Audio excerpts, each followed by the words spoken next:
The story begins with the Tax Collection Bureau at Seowon City Hall, where a worker named Sung Hee receives a call and is informed that they need to collect taxes out in the field. She informs her chief, Sung Il, and the team departs on their vehicle towards a factory with the departmental slogan, "We will chase you to the end and collect." However, Sung Il and his team are met with an icy welcome when they arrive at the factory. The owner barges out, screaming that he's penniless, and the team disperses to try searching for something valuable, but fails in front of the rowdy factory workers. Having to go out into the field to collect taxes in person is all part of the job description for Sung Il, where each and every day follows the same routine. Wake up, eat breakfast, go to work, get beaten up, be cursed at, or be driven out by angry residents, and go home. But all of his hard work is to support his family, who are all asleep when he returns home. Sung Il loves his family a lot and is ready to bear the monotonous routine for the rest of his life for the sake of his family. The following day, Sung Il sits through an uncomfortable meeting over lunch with his boss, Commissioner Ahn, who reminds him of how severely his team, Team 3, is underperforming this year in collecting taxes. His boss says that he should work harder to make up the country's $20 billion tax deficit. So Sung Il is back at his desk when Sung Hee comes with the file on the person who owes the most taxes on their list. That person is Ma Jin-seok, who, despite all previous efforts to place him on the blacklist and freeze his assets, still leads a life of luxury and resides in a penthouse apartment. So Sung Il tells his team that they'll be paying Ma Jin-seok a visit today. After that, he gets pulled aside by a fellow team leader who asks him to borrow some money.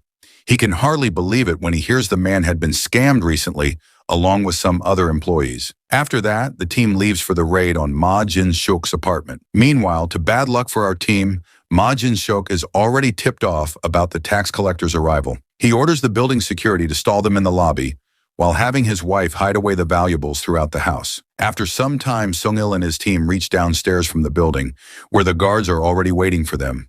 They exchange a look, then try to push their way through, but are stopped by the guards. In the struggle, Sung Hee reaches in for a guard's access card and then runs inside alone. She makes herself look presentable on the elevator ride upstairs, and the lady of the house reluctantly lets her in. She is Ma Jin-seok's ex-wife.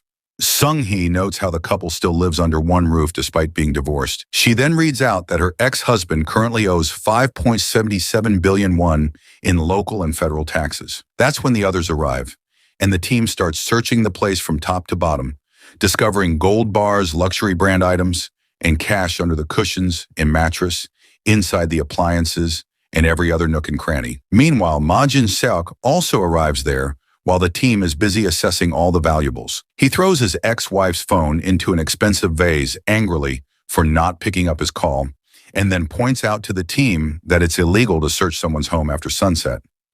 Right then, Ma Jin-seok catches the housekeeper delivering water to the tax collectors and uses her to make a point about how people are easily influenced by money. He promises her to increase her salary if she can drink the whole bottle of water without stopping, reminding her of her poor children. When the housekeeper opens the bottle and starts drinking from it, Sung Il asks Ma Jin-seok to stop her because he has proven his point. However, Ma Jin-seok insults the team by throwing the cash in their faces. He even insults Sung Il by calling him a beggar, and the others have to hold the men back from physically tearing into one another. When Jin-seok chucks his wallet at Sung Il's face, Sung Hee steps in, but Ma Jin-seok pushes her to the ground. That move pushes Sung Il over the edge, and he slaps Ma Jin-seok in front of everyone. The following day, Sung Il's boss learns about the incident, so Sung Il is promptly escorted to the mayor's office, where he has to apologize for his behavior. There, Sung Il is told that he'll be facing disciplinary action. After that, Sung Il returns to his desk, where he drinks from a bottle of soju stashed in his drawer. Sung Hee is still at the office and sighs upon hearing the news about disciplinary action.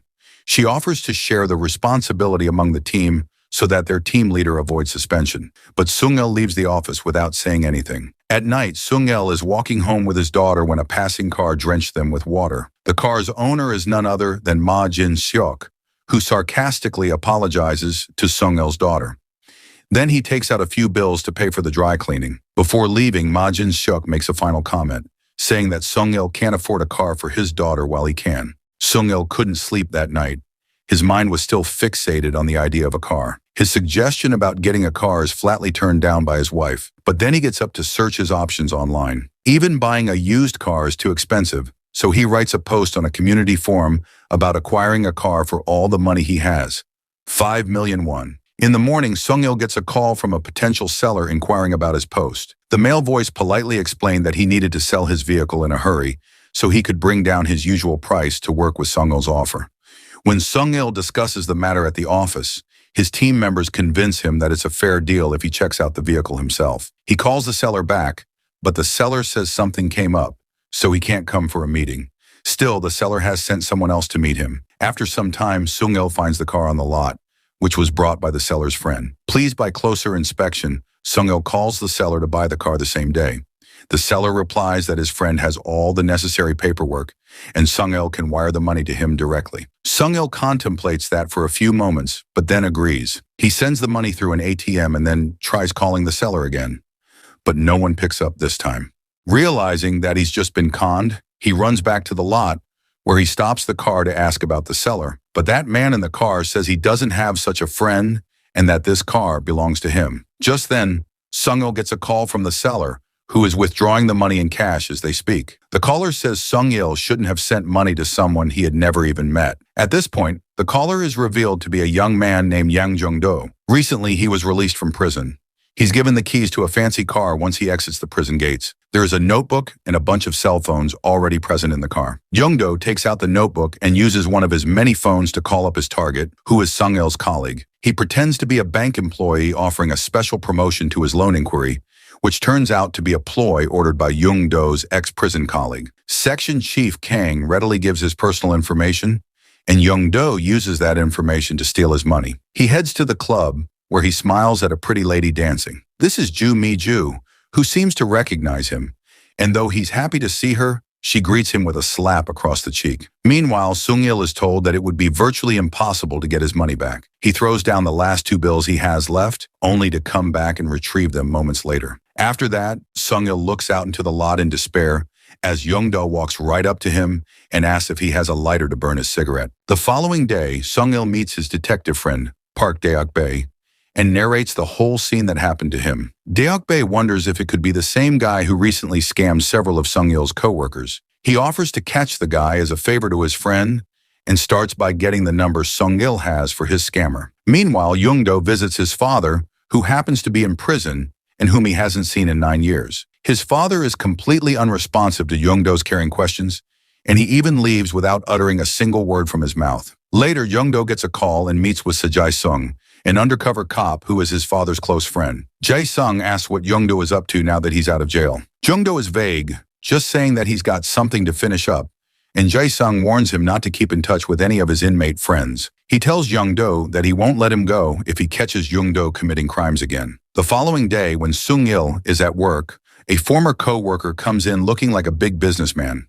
Having heard that Sung-il punched the wealthy tax evader Ma Jin-seok, he's here to take Sung-il to lunch and offer advice. He says that Sung-il is like a worker ant who attacks the queen ant, trying to get the big payout when he could just go after the people who make less money. Sung-il doesn't agree with the man's take on how society should work, with the worker ants doing all the heavy lifting, while the queen ants, the rich people, are allowed to do what they want because they stimulate the economy. But he forgets all about that when he's led into a private dining room to find Ma Jin-seok waiting for them. Sung-il sits down reluctantly, but it gets worse as Jin-seok slides him the key to a new car. This is an obvious bribe to get Sung-il to let Jin-seok off the hook for his taxes. As both men watch him expectantly, Sung-il begins to laugh. He asks his old co-worker if Jin-seok is supposed to be one of those queen ants he was talking about. He rejects the offer and leaves the room immediately. His former co-worker chases him down, but Sung-il says this isn't right. He has no reason to eat with a man who has so much and doesn't pay his taxes. The other man urges him to just stay a little while, get a car out of the deal, and then let this whole thing go. But Sung-il doesn't agree with him at all and leaves immediately. Right then, he gets a call from his cop buddy Deok-bae, who leads him to a room where a man tells him that the number Deok-bae gave him was a burner phone registered under a foreigner's name. They gave Sung-il the address of the burner phone provider to look into.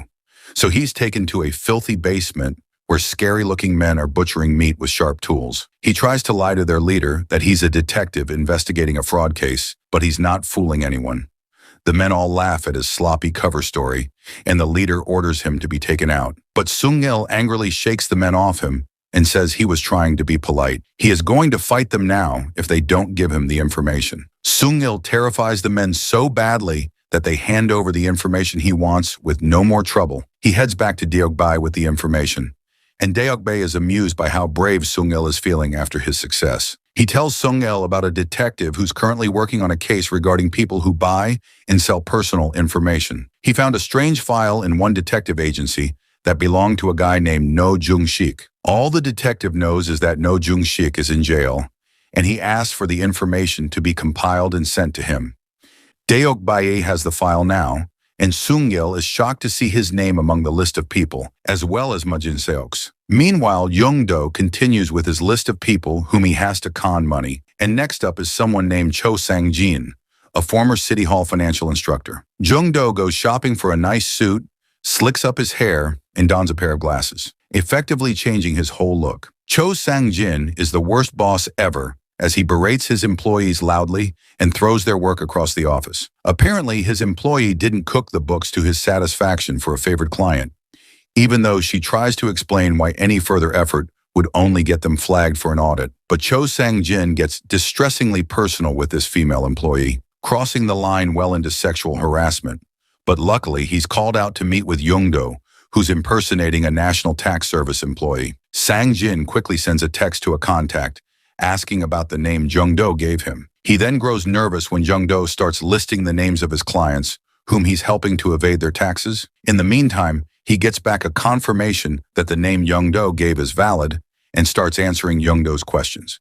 He says that this kind of thing happens all the time, and after a short lecture, Young-do gives him this secret little smile and implies that they're on the same side.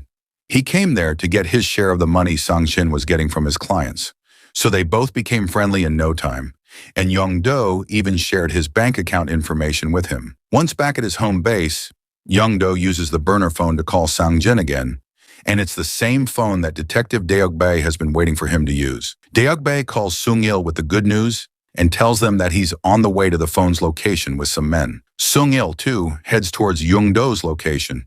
In the meantime, Young-do leaves the building with a small suitcase. He's busy texting in the lobby when Sung-il bumps into him, and the two men recognize each other at the same time. Right then, Young-do throws his bag at Sung-il's face and runs from there. Young-do takes off in one of his cars, but Sung-il doesn't give up and follows the car long enough to get the license plate number.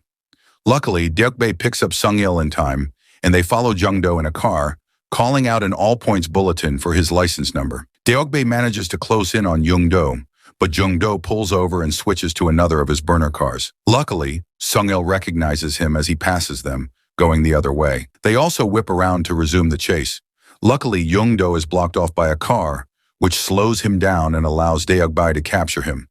In the police station, Young-do reveals that he conned Sung-il by accident. He was supposed to con Baek Sung-il from the same tax office. When asked why, Young-do simply says that he swindled those men because they're evil. They ask him why Ma Jin-seok is on the list of targets, since he's not a corrupt public official like the others. Then Young-do just repeats that he's evil and notices that Sung-il seems to know him. He realizes that Sung-il must be after Jin-seok for tax evasion. Young-do asks Sung-il how much Ma Jin-seok owes in taxes and comments that Jin-seok won't give up such a huge amount easily. He offers his help to steal that money from him and then pay his taxes. In the meantime, Baek Sung-il, whom Young-do was supposed to scam, gets a concerning phone call, and he calls Commissioner An, who is Sung-il's boss. Back in the taxation office, Sung-hee stops Sung-il when he gets back to the office and tries to convince him to go home early, but he pushes past her, only to see everyone in the building giving him the side-eye. Apparently, someone reported that our Sung-il has been taking bribes, but before Sung-il can say anything in his defense, he's called to meet with Commissioner An on the golf course. On the golf course, Sung-il insists that he didn't take any bribes, but Commissioner An doesn't even consider his explanation and says that he'll probably get jail time. Surprisingly, he even adds that Sung-il needs to apologize to Jin-seok, who's right there practicing his swing. The situation is made crystal clear. If Sung-il apologizes to Jin-seok, all of this will go away. Unfortunately, Commissioner An is also in Jin-seok's pocket, and Commissioner An brings up Sung-il's brother-in-law, Min-sik. the one who died 6 years ago after extending his hands to a big fish for taxation.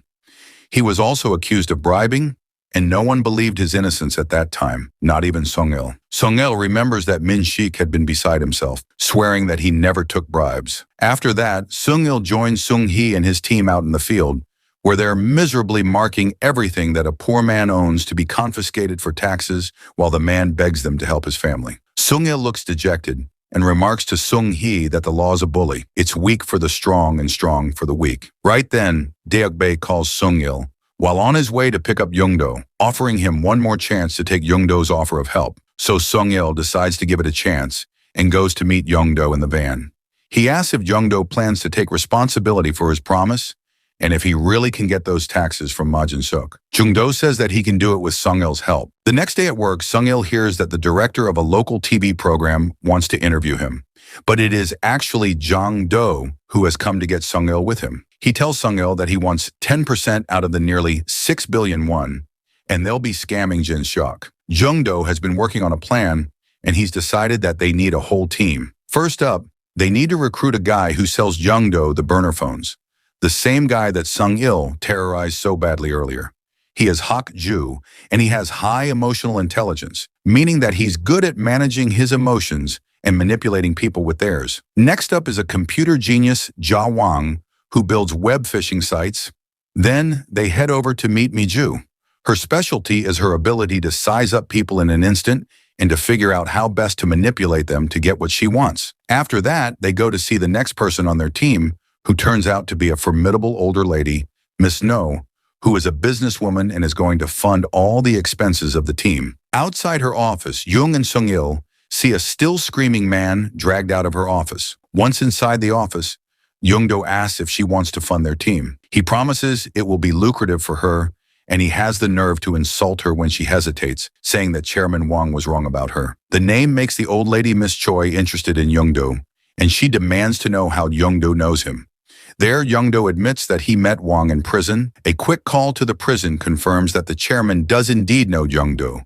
Moreover, Jung-do saved his life, and the old lady is told by Chairman Wang to take very good care of him. So in this way, Jung-do and Sung-il have successfully prepared their team to con Ma Jin-suk. After that, Sung-il goes back to his desk at work, and Sung-hee asks about the guy he left with this morning. She wonders if he asked Sung-il for money, but Sung-il doesn't open up in front of her. Then Sung-hee suggests they give up on Ma Jin-suk, saying sweetly that she likes Sung-il and wants to work with him for a long time.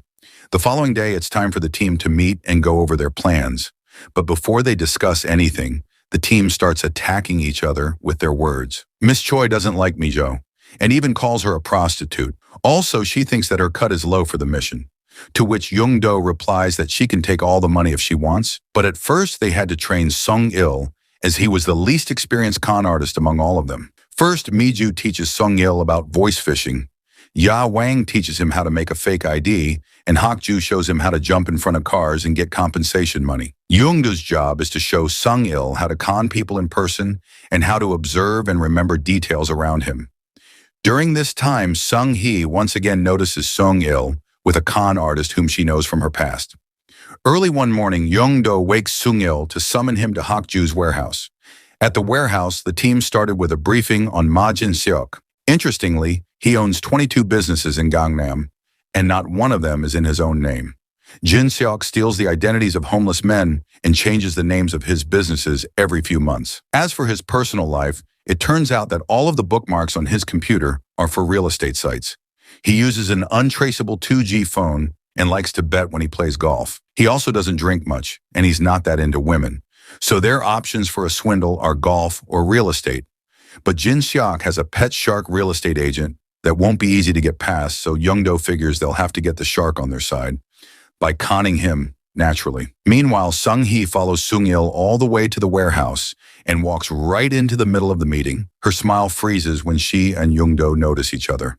After a moment, she tells Sung-il it's time to leave, assuming he's the one being swindled. Sung-il mutters that he knows it's a swindle, but it's not what she thinks, and he leads her outside to talk. Outside, Sung-il tells Sung-hee that he knows all about Jung-do and that he's here planning something with these people.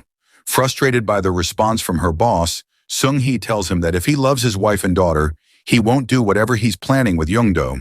Then in a flashback, we see Young-do and Sung-hee at a restaurant where the girl is in tears because Young-do has just said that he doesn't love her. Young-do says that he approached her to swindle her. He only dated her to take her money. He insists that nothing he did had any feeling behind it, and he was simply deceiving her. Sung-hee holds herself together until Young-do leaves, then gives in to her tears. Back to the present, at night, as Young-do is working at his place, he runs across some old photos of himself and Sung-hee. His expression goes soft and he smiles. But he freezes up again, and he quickly shuts the suitcase. The following day, Sung-il calls Young-do to say that they should work out their plan for the day. So Young-do calls Mi-ju to tell her to proceed, and we see that she's gotten a job as the secretary to Jin-seok's pet shark real estate agent, Mr. No. Some fancy hacking by Ja Wang has Mr. No's phone blowing up with texts, notifying him that someone is withdrawing money from his account, 101 at a time. Seeing this, Mr. No calls the number that's texting him, which of course gets him Hak-ju and not his bank, as he thinks. Posing as a bank executive, Hak-ju advises Mr. No to take all the money from that account and take it home for safekeeping. He says the bank will send someone over and ask Mr. No to do exactly as they say. He gets his money and heads home, where a suited-up Young-do soon rings his doorbell. The first thing Young-do asks is if Mr. No has other accounts and how much money is in them, and he tells Mr. No to withdraw every penny he has. Mr. No leaves Young-do alone with a bag of cash to rush straight to the bank. While he's out, Sung-il shows up at his house ready for his first swindle. Unfortunately, Sung-hee is following him again, and she calls the police to report a fraud in progress. Meanwhile, Mr. No comes back with the money withdrawn from all his bank accounts, and Young-do sits him down to sign some papers, vaguely blaming information leaks on this age of smartphones. Right then, Sung-il knocks on the front door and introduces himself as a police officer to Mr. No. He asks Mr. No to come to the police station for an investigation into his voice phishing complaint. Mr. No denies making any calls to the police. Young-do manages the situation and suggests that maybe someone from Mr. No's office made the call. He tells Mr. No that it's a small formality and begins to lead him out the door when Sung-hee walks in. She tells Sung-il to leave immediately if he doesn't want to be arrested by the police and informs Mr. No that they are conmen. However, the cops had already arrived at the doorstep. They ask everyone involved to come to the police station, despite Mr. No's protests that he's left a lot of money unguarded in the house. At the station, the cops ask Sung-hee and Mr. No to wait to have their statements taken and lead the two con artists away. As they walk down the hallway, the scene cuts to Mr. No's house, where Hak-ju enters and puts all the money in one bag. Back at the station, in the waiting area, Sung-hee suddenly realizes that the cops used her name and Mr. No's name, even though she hadn't told them what it was. In the meantime, Sung-il and Young-do are escorted through a long hallway all the way to the back door. Young-do smiles and tells the cops that he'll buy them drinks. Meanwhile, Sung-hee runs through the station, looking for the two, and just misses them in the parking lot as Miss No and her henchwoman drive them away. The following day, the gang meets Mr. No and puts down their terms. He gets all his money back, but only if he helps with their con on Mae Jin-seok. On the other hand, Sung-hee tracks Sung-il and tells him they have to talk. So at a restaurant, Sung-il tells Sung-hee everything, but all she has to say is that he shouldn't go through it. She's afraid he might get hurt, and Ma Jin-seok isn't worth his life. Young-do is waiting for Sung-hee outside and comments that she's learned to drink now. He asks why she decided to be a public servant when she studied art. She tells him that after her experience with him, she craved the security a government job could give. Then she walks away, telling him not to talk to her again. At the office, Sung-hee approaches her colleague, Section Chief Kang, and asks for his help. They combine the two section teams, and Chief Kang reads out the particulars of Ma Jin-seok's case. They go out determined to get the tax money out of him that day. The teams visit all the family members who have had property signed over to them by Jin-seok, but despite their best intentions, they get thrown out and abused everywhere they go.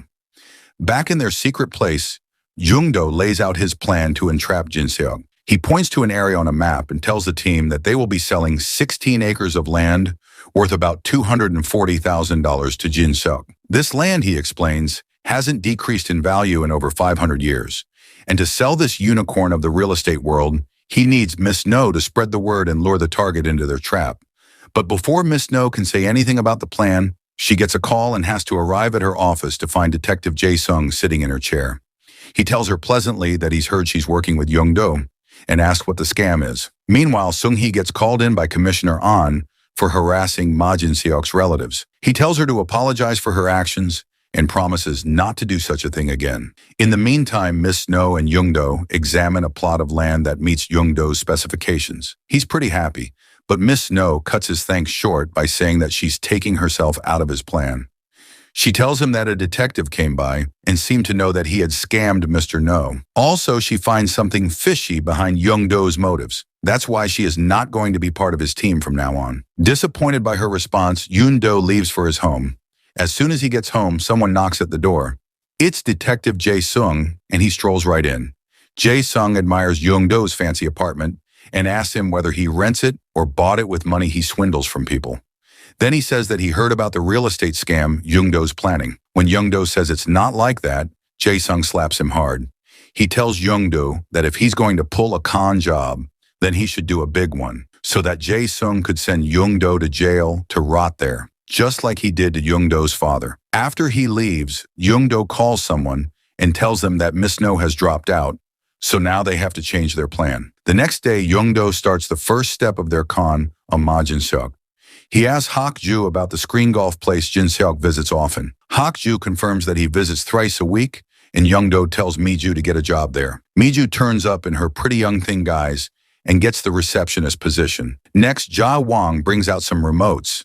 They take these to the golf place and test them from behind the counter where Mi-ju stands. They hacked into the system, and now Mi-ju can remotely control who scores what on the virtual golf screen.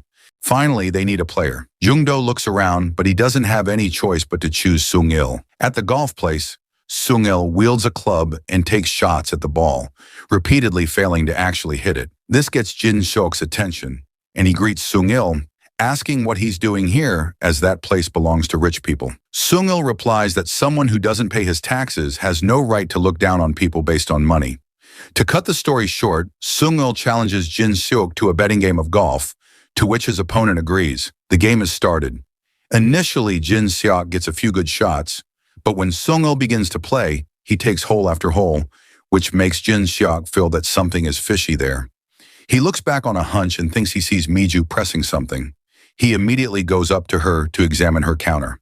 However, Mi-ju dunks the remote in her glass of cola and sips from it as Jin-seok looks through her desk. Eventually, Sung-il is the winner of the match. Later in the washroom, Sung-il invites Jin-seok out for a meal, saying that he can't keep the money won in a bet anyway, so he'll treat Jin-seok to a meal and return what he won. Surprisingly, Jin-seok also goes out for that meal with Sung-il. During the meal, Sung-il gets a phone call, and he excuses himself by talking on the phone outside. There, Sung-il loudly apologizes for not having enough money to invest in Hwaseong's Newtown development, which could supposedly make him enough money to buy several Mercedes-Benzes. On the other end of the phone, it's Jung-do, and they are trying to lure their target into the trap. When Sung-il comes back to the table, Jin-seok is suddenly a lot friendlier.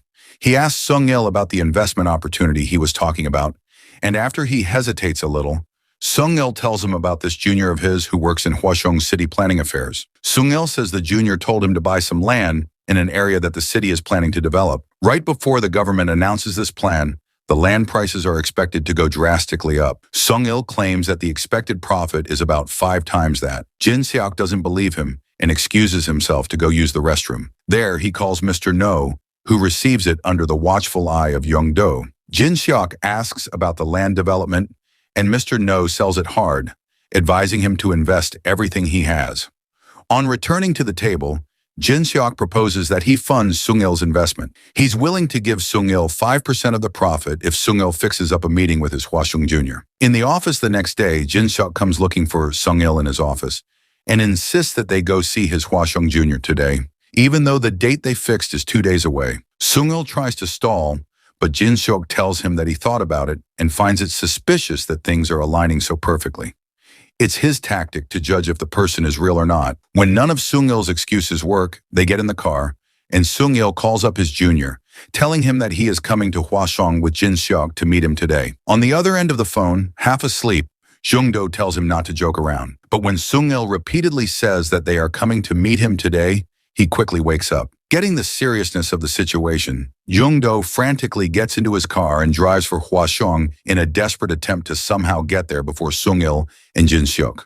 But in his haste, Jung-do meets with an accident on the road. Jung-do painfully raises his bloodied head, and his thoughts flash back to the first time he saw Sung-hee. She had come to inquire about a part-time job at an office, and Jung-do had been struck dumb at the sight of her. Back to the present, Jung-do gets out of the car, limping and doubling over in pain. He tells a concerned bystander to take care of the truck driver, who is also hurt. Then he gets into another car and resumes his race against time. He also texts Sung-il and asks him to stall for a little while so he can catch up. Sung-il uses the bathroom excuse to get Jin-seok to stop for a few moments. There he calls Deok-bae to ask him for help. Back in the car, Jin-seok starts driving again towards their destination. Meanwhile, Deok-bae made a police call to Jin-seok's car. He orders all traffic cops on the expressway to look out for and stop the stolen car. After some time, a traffic cop pulls Jin-seok over to check his driver's license.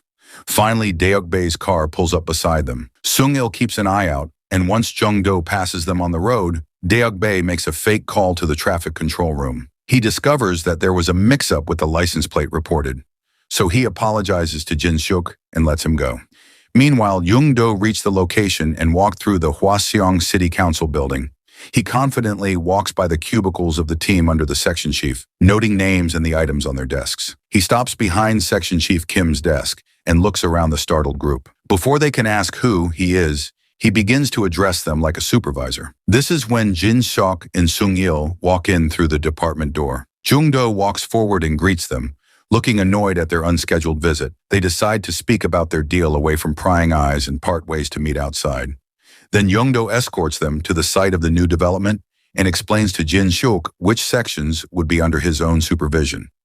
Jin-seok listens but is more interested in whether Jung-do can guarantee him 5 times the profit that Jin-seok has been promised. At this, Jung-do acts out as an annoyed civil servant who has no time for hesitant investors, while Sung-il plays to calm his junior down so he doesn't alienate Ma Jin-seok. Seeing this, Jin-seok laughs and says he likes that Jung-do is hot-tempered and decisive. He asked how much he should invest, and Jung-do say about $4 million, which would turn into $20 million. Jin-seok agrees with Sung-il that it sounds good. Back in the taxation department, Section Chief Kang catches up to Sung-hee and tells her that there's a way to save Sung-il from a bribery case. Jin-seok's case used to be under his division, and he has papers that connect Jin-seok to 2 bigger players who owe the government taxes many times over what Jin-seok does. Kang points out that if they catch even one of them, then Sung-il can't be fired. Back at Hwaseong City Council building, Jung-do explains that Sung-il is to figure out a way to stall Jin-seok again, so that Ja Wang and Mi-ju have time to get to his home and office to plant a fake website on his computers. So Sung-il takes Jin-seok to lunch before getting back to the city. In the meantime, Jung-do also reaches back, and Hak-ju smoothly breaks into Jin-seok's home and replaces the original bookmark site with the fake one, because Jin-seok is going to check the land that Jung-do has just shown him. In the meantime, Jung-do gets into Jin-seok's private office and makes the site switch on his computer. Job done, Jung-do leaves just as Jin-seok arrives, leaving Sung-il back. Jin-seok goes up to his office and checks the real estate site to verify the location of the land. He smiles widely to find everything in order. Later, the con artist team sits and plans the next stage of their con. Now Hak-ju is to play the real estate agent, Mr. Park, whom Section Chief Kim will use to buy the land for Jin-seok. However, Detective Jae-sung is closely watching all these plans of the con artists. That evening, Sung-il goes to his office to pack up, and Sung-hee comes over to convince him to fight for his job. Sung-il tells her that no matter the committee's decision, he no longer wants to stoop low just to keep his pension. It makes him feel pathetic. Seeing this, Sung-hee rings up Section Chief Kang. She tells him that she's ready to do what he said. Sung-il goes home that night to find Jae-sung waiting for him. The next morning, Jae-sung arrives at Jung-do's apartment and tells him to take a seat. Jae-sung had gone around the night before and arrested Hak-ju, Ja Wang, Mi-ju, and even Sung-il. Now Jae-sung shows the land contract papers to Jung-do. He tells Jung-do that Ma Jin-seok's real estate consultant, Mr. No, told him everything about the scam Jung-do was carrying out on Ma Jin-seok. Jung-do doesn't deny it anymore, but points out that since no money has exchanged hands, he can't arrest any of them for fraud. Jae-sung says that he plans to let Jung-do's gang go after 48 hours because he isn't interested in nailing them. He points out that Jung-do will now have to personally go and get the contract signed by Jin-seok. The moment he does it, Jae-sung will arrest him for fraud. Seeing this situation, Jung-do takes it as a challenge and agrees to go to Jin Seok for the signatures. He asks Jae-sung to try his best to catch him, and Young-do will try his best to run away. The following day, Young-do makes his way out of his building, shadowed all the while by police. Jae-sung instructs his officers to arrest Young-do as soon as the contract is signed. Young-do knows he's being tailed. He slows to check out what's going on behind him. Suddenly, he breaks into a sudden, wild sprint, and the cops give chase. After some time, he screams with frustration as Jae-sung's car catches up to Young-do from all sides. But just as it seems like it's all over, a black car screeches up, and the window rolls down to reveal Madame No's face. In a moment, Young-do leaps into her car, and they flee. Seeing this, Jae-sung orders his team to continue the chase, but they cannot tail them when some identical vehicles come alongside Miss No's car. Surprisingly, Jae-sung gets arrested for making a crime scene in the jurisdiction of some other police department. In the police station, the henchwoman of Miss No reaches out to get Sung-il and the other team out of detention. On the other hand, Young-do meets Jin Seok and gets his signs on the land papers on behalf of the property agent. Jin Seok can't keep a smile on his face. He leans closer to Young-do and offers him a straight-up 3%, cutting the share of Sung-il. However, Young-do gets up, and Sung-il, who has just arrived, takes his place. Addressing him harshly, Sung-il tells Jin Seok that he's just been conned. The plot of land he bought for that huge price is practically worthless and not even developable. Hearing this, Jin Seok dives for a nearby customer's laptop, but the land registry only proves their words true. Sung-il observes his panic impassively and likens Jin Seok's expression to the water-drinking Ajumas, and that's why he shouldn't play with people with his money. Feeling helpless, Jin Seok now clings to them, kneeling and begging. Just then, the rest of the team comes there and sees Jin Seok's pitiable condition. Then, Sung-il declares Jin Seok's taxes paid off and all his arrears cleared. At City Hall, the news about Ma Jin Seok paying his taxes spreads until it reaches Commissioner An, who's in a meeting with Mayor Chun. An explains that Jin Seok is the lifeline and money source of one Bang Pilgyu, a bigwig connected to an even bigger wig, Choi Chul-woo, who are basically their secret overlords. Commissioner An admits that Jin Seok's case had been strategically assigned to Sung-il under the assumption that he wouldn't be able to collect, therefore keeping their web safe. But if either of those three are threatened, the sword would then be pointed at the two of them. At the same time, Sung-hee briefs her task force on their next target, Bang Pilgyu. He's the former CEO of the Wuyang development. She tells the team plainly that it's to save their chief Sung-il that they are attacking such a big fish. A quick flashback shows Chief Kang telling Sung-hee that if they expose Bang's tax evasion and lavish lifestyle in front of TV cameras, public sentiment will force the tax bureau to act. The whole team gets into vans and Sung-hee instructs them to search for a safe that is locked in a secret room. She also tells them to play up to the cameras by staging scenarios like going for the wife's luxury goods, so they can get a shot of her fighting with them for her precious items. But once they arrive at the property, nobody answers the doorbell. They use the ladder to climb the wall, and then they break the lock, finally gaining entry into the big mansion. Once inside, they see Bang Pilgyu is present inside, who come up to the cameras and explain that the reason he didn't pay these taxes is that he was framed as a swindler, and so he lost everything as his company was sacrificed for political ends, all because they refused to engage in bribery. Claiming to be racked with guilt, he bows deeply in apology to his thousands of former employees for not protecting their livelihoods. But Sung-hee knows this is all a show-up in front of the media. The team started the search but could not find anything valuable in the house. The team quietly worries that they're in dire straits. But Sung-hee isn't ready to give up yet. Approaching President Bang, she asks him to unlock the room upstairs. He tries to stall her but eventually opens it, and there it is, the safe. When the doors of the safe are opened, it is revealed that there is nothing but an envelope with a picture of an old man inside. Bang performs for the cameras again. It's all he has left of his late father. A little later, President Bang calls out to Sung-hee on her way out. He asks her if she came here to put on a show or to actually collect taxes. If it's the latter, she's in for trouble. However, Sung-hee tells him that she is there for work. Back at City Hall, Sung-hee also finds out that Jin Seok's back taxes have been cleared, and she's shocked. Leaving the office, she suddenly encounters Young-do. She immediately understands the situation in that Young-do's team scammed Jin Seok's taxes out of him. Thanks to him, they've lost the leverage over Jin Seok, which would have given them a shot at saving Sung-il.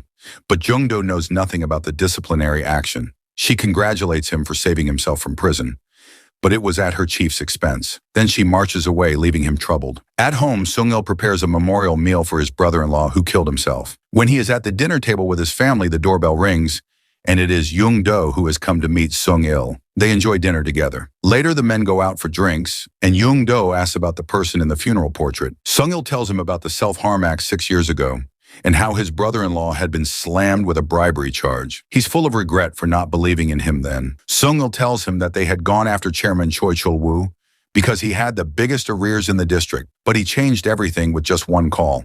And supposedly, Mayor Chun was with him in hiding his evil face. Then Young-do lightly confronts Sung-il about the disciplinary hearing and asks him why he didn't try to cut a deal with Jin-seok. But Sung-il figures that since he never took a bribe in his whole service time, he wanted to retire with the same clean image. Elsewhere, Jin-seok shamefacedly admits to President Bang that he got swindled into paying taxes. President Bang's son, Ho-seok, beats Jin-seok on his foolishness. When he gets that President Bang is going to kick him out of his group, Jin-seok grabs his leg and starts begging to give him one more chance. On the other hand, our con artists have arranged a meeting again, and the wall is covered in posters of Sung-il's division's tax defaulters. They are going to make 300 people pay their taxes to save Sung-il's job. The con artists use all of their tactics one by one to swindle the tax defaulters. They smash in front of their cars and then demand the settlement money or swipe away their cars. They lure them to use their credit cards in their machines and scam money out of their bank accounts. Within days, they clear out all of the 300 people from their taxes. The tax bureau is buzzing, phones ringing off the hook with calls from defaulters now wanting to pay. At one night, the con artists meet at a restaurant to greet each other for the last time. As the mission is completed, they are now going on their separate paths. The next morning, Sung-il reaches his office and finds out that he still has a hearing on the coming day. So Commissioner Ahn asks him to dress properly for that hearing. There he also learns that his team went after Bang Pil-gyu in his absence. Sung-il is angry with Section Chief Kang for going to President Bang's home without telling him. Now they have a bigger problem facing straight into their eyes. Meanwhile, Sung-hee made a deal with Mayor Chun that she would apologize to President Bang, but in return, the hearing of her chief, Sung-il, should be canceled. Mayor Chun agrees with the terms and Sung-hee returns to her office. Later, Sung-hee drives Sung-il back home and says that this time they will catch President Bang without the help of the con man. Meanwhile, Commissioner Ahn is meeting with the man who reported Sung-il's corruption on the phone. But it turns out no one other than our Young-do, who now claims that it was just a prank call. After that, Young-do visits Detective Jae-sung in prison, who is sentenced for taking bribes. But Young-do reveals that Jae-sung is innocent, and it was Young-do who framed the ex-detective in the case using the real estate agent Mr. No. Young-do reveals that he is doing all this because the detective had earlier framed his father in a bribery case, though he was innocent. Now one is down from his revenge list, and 2 remain. In the meantime, Chief Kang has gone to meet an informant at a subway station, but that informant is very nervous and demanding to meet Sung-hee. He has a package in his hands full of money, which is actually used to frame the tax officers because a man is taking pictures of them from a distance. By the time Sung-hee reached the venue, the reality of the meeting was exposed, and one of their colleagues was running behind the cameraman. Unfortunately, that colleague ended up in the hospital. After some time, Sung-il comes to know about this setup, and he quickly understands that it was done by President Bang because of the similarity with the case of his brother-in-law. Surprisingly, the man who attacked the taxation officer has also surrendered himself. When Sung-il goes to see that man, it turns out to be Jin-seok, who is actually saving President Bang's son. Because it was actually President Bang's son who had beaten the taxation officer, Jin-seok is taking his place now to get back his image in the eyes of President Bang. Outside, Sung-il receives a call from Section Chief Kang, who is leaving his job due to this incident and taking on all the responsibility. Also, the colleague who was in the hospital is no longer there. So Sung-il gets sad after all the circumstances that have turned up in front of him. He has no other choice but to go back for someone's help. That's why he reaches the door of Young-do and asks him to do one more job together. And this time, their target is President Bang. Young-do lets Sung-il in his house and then contacts his team members, who are more than ready to work with Young-do again. In the meantime, President Bang is meeting with the mayor and threatening him that someone would have to die like a taxation officer died 6 years ago if the officers kept coming to his house.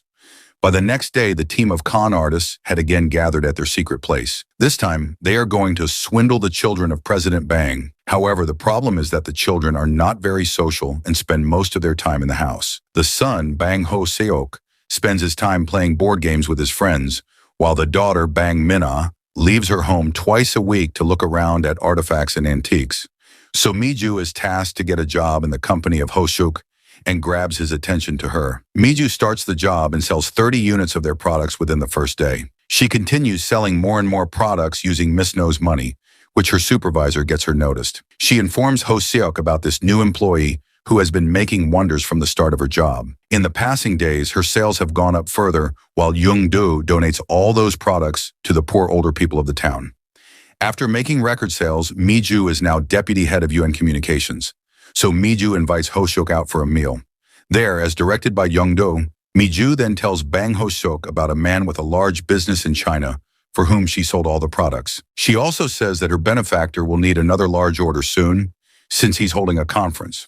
So the other day, Ho-seok and Miju take a car to the convention, while Hak-ju directs a hall full of hired actors on how to react to Jung-do's speech. After some time, Ho-seok enters a hall full of excited people who clap very hard when Young-do comes on stage. Young-do, playing the rich Chinese businessman, speaks with flair and riles up the crowd until even Ho-seok is lit up with the energy in the room. Young-do talks about the antiques that get dug up in China every day, and his company brings such treasures into this country for trade. He promises that investment in his company will give back twice the amount invested money in just 2 months and 5 times their investment in 5 months. On the other hand, Sung-il, Ja-wang, and Madame No have the task of baiting Bang Min-ah. When Min-ah comes into the store, she's greeted by Madame No, who is posing as the store owner. Then Madame No shows Min-ah a ceramic vase and begins to describe the process by which the vase gets its color. Min-ah examines the vase and finds a piece of a price sticker at the bottom and dryly remarks that this isn't as old as Madame No had claimed. In the meantime, Ho-seok meets Jung-do, who explains his business model. Ho-seok listens with calm as Jung-do claims to return a 1,000% profit in 1 year. Ho-seok asks him to meet for lunch the next day, and Jung-do calls his assistant, played by Hak-ju, to set the time of the meeting in his schedule. Moments later, some men, along with Sung-il, come into Madame No's shop and claim to be from the Ministry of Culture. They arrest Madame No for selling fake artifacts, and Sung-il acts to be a great artist who can differentiate between fake and real art pieces. He hands over his card to Min-ah and asks her to be cautious of the fake artifact sellers. The following day, after meeting with Commissioner An, when Sung-il heads towards the secret place of the con artists, Commissioner An gives him a chase. Luckily, Sung-hee notices him and already informs Young-do, who wipes out all the evidence of the con from that place. But when Sung-il reaches the secret place's door, he is escorted by a detective to the prison to meet with Jae-sang. There, Jae-sang cautions Sung-il that Yoon-do is a con artist and he is not going to con Sung-il. He claims that Yoon-do is behind the 50 million won by President Bang. After getting that money, he will con Sung-il and run with the treasure. Jae-sang gives Sung-il a recorder to gather evidence against Young-do so that he can use it against that con man. Meanwhile, Commissioner An inquires Sung-hee if she knows anything about the con being planned against President Bang. But Sung-hee doesn't reveal anything and goes to meet Young-do. She tells him that the commissioner and mayor both know about their plan and they should stop working out on swindling President Bang. During their conversation, Ho-seok happens to come there and sees both of them together. So to cover up the situation, Young-do introduces Sung-hee as his wife to Ho-seok, but he also claims that they recently had an argument about something. In the meantime, President Bang is meeting with Commissioner An, who warns the president that the next target of the swindlers could be him, so he should be cautious of them. On his way back, President Bang calls him to ask if there's been anyone strange around him lately, to which Ho-seok says no, while nearby, Jung-do gets a coffee for him. There, Ho-seok claims that he is going to invest in Jung-do's company, but before that, they have to go on a double date with their wives. So at night, Young-do reaches out to Sung-hee to convince her of the date. Meanwhile, at the hideout, Sung-il instructs Madame No to return to their antique shop with a real and valuable antique piece of a specific glaze. As a woman who collects antiques to avoid paying taxes, they need Min-ah to believe they're equally corrupt officials. To show her, they embark on a scheme of sneaky backdoor dealing strategically in her sights while making it look like they're hiding it. However, they could not work out their whole plan because President Bang suddenly appeared there to pick up his daughter. The following day, the con artists again go by their plan. Minna walks around artifacts, notices the cultural ministry's employees carrying out their nefarious dealings, and smiles to herself. Then Sung-il bumps hard into Minna, causing her to twist her ankle. Sung-il apologizes while conspicuously trying to hide a rather large box behind his legs. He invites her into the cultural ministry's van for coffee and a medicinal pad for her foot. There he tells her that a friend helps him get expensive antique pieces into the country without tax, and then he proudly takes out an authentic ceramic vase from his box, which makes Minna gasp in appreciation. In a gesture of goodwill, Sung-il gives her the vase. He asks her to keep his team's activities a secret and tells her that they can help each other out in the future. In this way, they both become friends. On the other hand, Young-do and Sung-hee are on a double date with Ho-seok and his wife. Luckily, Young-do succeeds in convincing Ho-seok to invest in his company.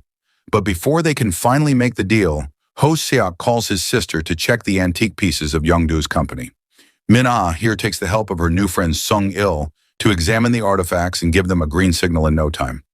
Later, Minna takes Sung-hee to show her 20 years of artifact collection. In the meantime, Mi-ju is approached by Jae-sang, who convinces her to act against Young-do's plan. She agrees and goes to tell the whole plan about the con to the Bang family. President Bang gets very angry at Ho-seok for falling into the scam and then calls for Young-do and Sung-hee to meet. But as soon as they come there, President Bang hands over them to the police. But as there was no transaction of money, the police could not hold both of them in prison for long. After coming out of the prison, they play out their actual plan.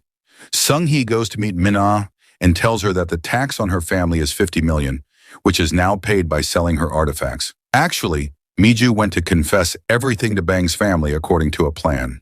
Her real motive was to get access to the keys to the artifacts room, which is now completely empty. When Sung-il calls President Bang, he learns that Young-do is sitting with him, and now he has a change of mind.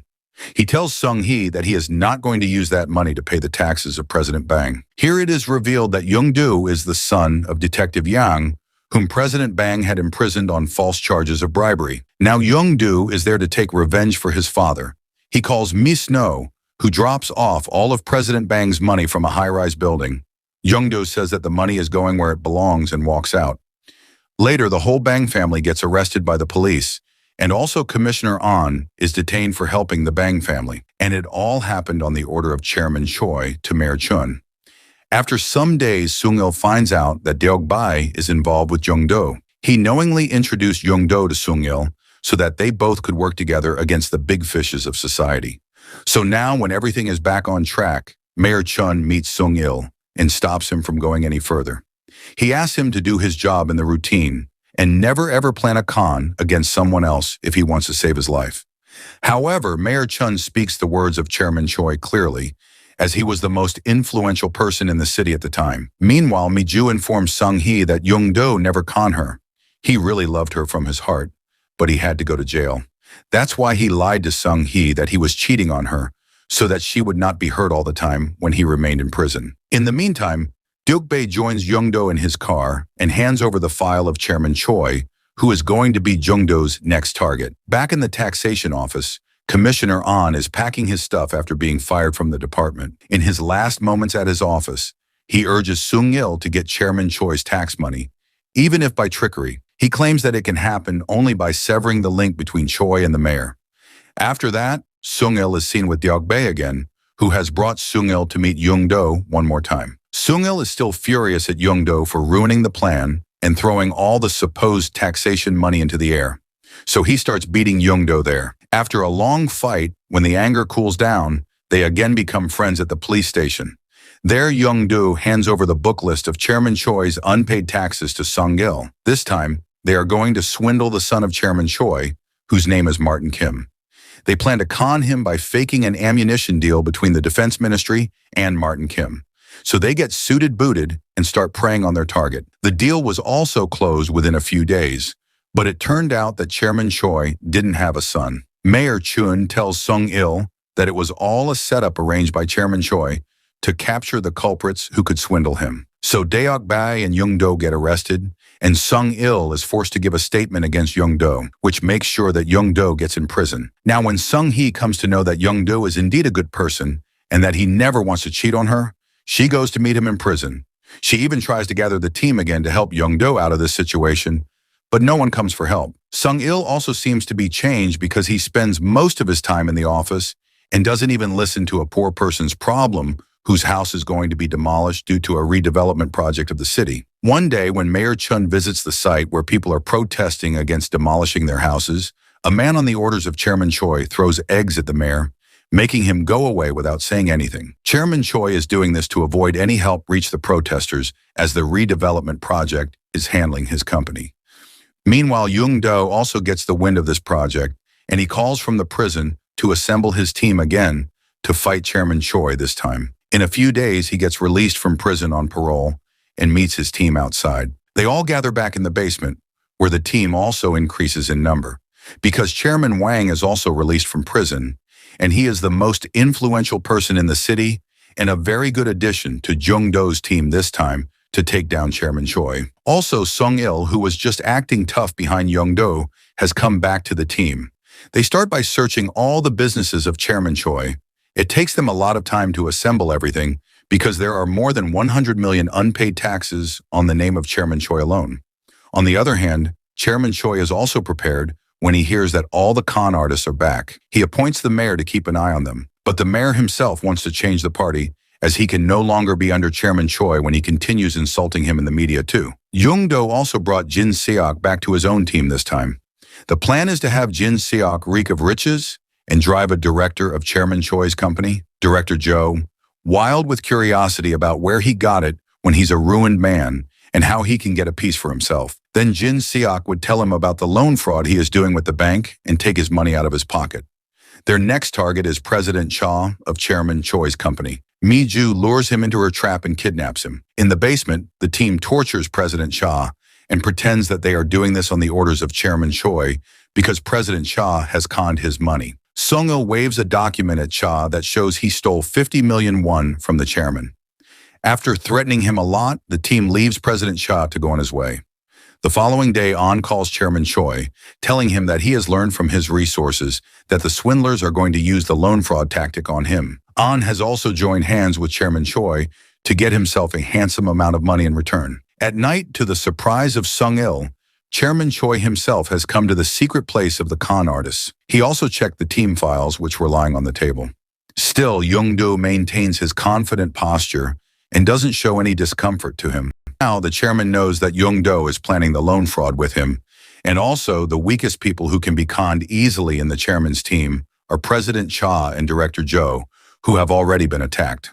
So he orders Director An to contact Prosecutor Park and have President Cha and Director Joe arrested when they reach the bank to take out the loan. Chairman Cha is planning to make An the next mayor too, because the current mayor is not helping Chairman Cha anymore. On the other hand, Young-do and the team again gather to discuss the next plan.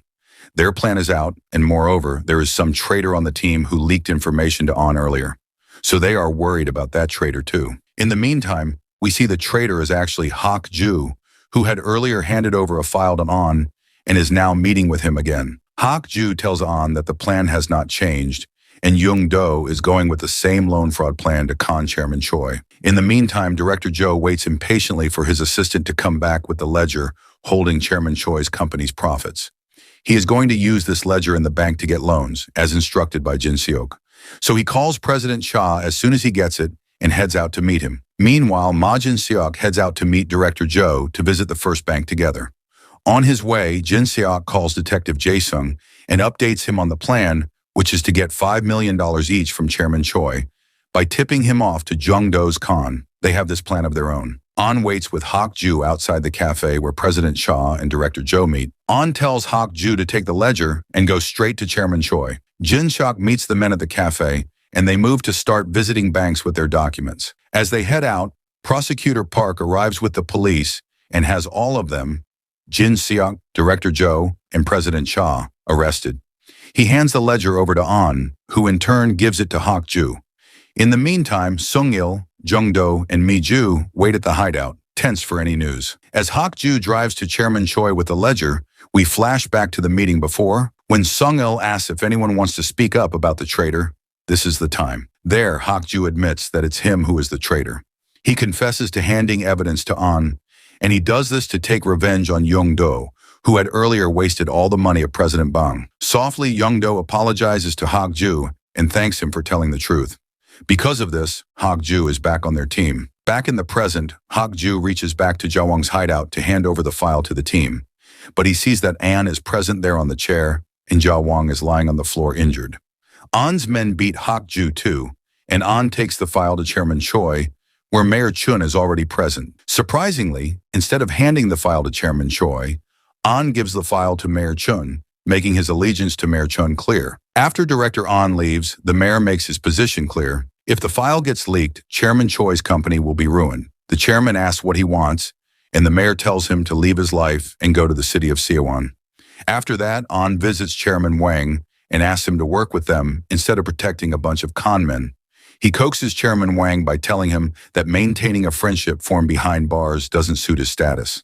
So Chairman Wang cuts his ties with Young-do and also informs Madam No to cut ties with Young-do too. In the meantime, Jae-sung reached Chairman Choi and demanded 10 million won to reveal a secret about the mayor. Chairman Choi gives him the amount asked, and Jae-sung tells him that Sung-il's brother-in-law, Min-shik, did not commit the unthinkable, but he was killed by President Bang. Later, Mayor Chun helped him cover up the case. Later, Jae-sung arrives at his meeting point with Jin-seok empty-handed. He sneers at Jin-seok, saying that since he has done all the work, he'll keep all the money. On the other hand, after the successful meeting with Chairman Wang, An comes to Mayor and asks him not to worry about Chairman Choi, as they have another big businessman in their hand now. Meanwhile, the news airs about Jae-sung taking a bribe from Chairman Choi, so he gets arrested and Young-do transfers his money to another vehicle. Later, Young-do goes himself into the police and confesses to all the cons he has done. Prosecutor Park arrives to question Young-do, who begins his confession immediately. He says that he took Chairman Choi's money via Jae-sung and delivered it to Mayor Chun. Meanwhile, Sung-il comes to see Mayor Chun, now that it's over for him too. Eventually, Chun confesses that Min-shik was murdered by President Bang, and furthermore, he had covered it up. But to his shock, Sung-il already knows all this. The next day, Chun addressed a press conference and revealed that it was true that he had received illegal campaign funds from Chairman Choi. He goes on to disclose the full extent of his and Choi's misconduct over the past 8 years. In the end, Sung-hee and her team reach Choi's office. She announces their search and seizure, having confirmed the true extent of his assets. As the operation commences, the screen fades to black, and thanks for watching the video.